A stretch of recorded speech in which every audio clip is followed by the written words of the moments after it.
I know, as I said yesterday, that there are already efforts to move Africa in the direction of unity at the economic front, but the suspicions in Africa are too great.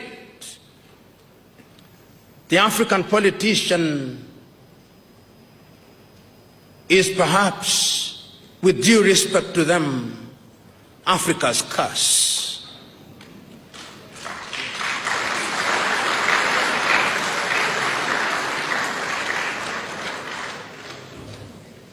The day the African politician realizes that the occupation of political office and political space is one of servant leadership, that is the day Africa will begin to move in the right direction. The day the African politician realizes that the occupation of public space and public office is an honor and a privilege, that is the day Africa begins to move in the right direction. The day the African politician recognizes that the occupation of office is not one for the privatization of public wealth, that is the day Africa will begin to move in the right direction.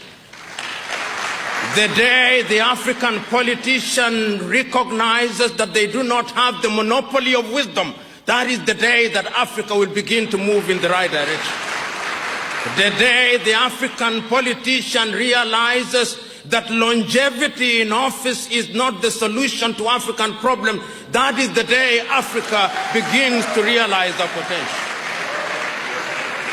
The day that the African politician begins to remember that the electoral vote is a charge for them to deliver on health, on agriculture and education, that is the day Africa will begin to know her place in the world. The day the African politician is liberated from the chains of greed, that is the day that Africa will realize the potential.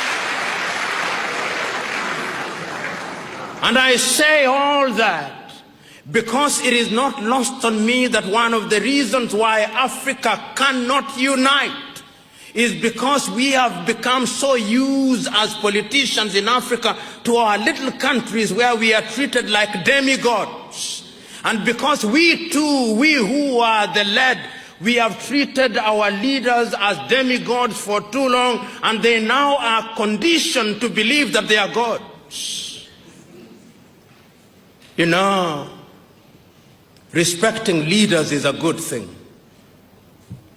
because that is what is right. Once you have given people the privilege to serve you, you give them respect. But respect must be earned. Many times in my own country, in Kenya, I see the individuals, some of the individuals that we elect into public office, some are fine, but some are not. In fact, most are not. And in my rural village, they elect some semi-illiterate individual who everybody knows is semi-illiterate, and everybody knows he is not wise. But the day after his election, when he attends a forum such as this, those who invite him to speak will say, let so-and-so whom we elected yesterday share his wisdom with us. And I want to assure you that there is no magic in the ballot box. If you are a dunderhead, the mere fact that you have been elected does not convert you into anything. You just remain an elected dunderhead.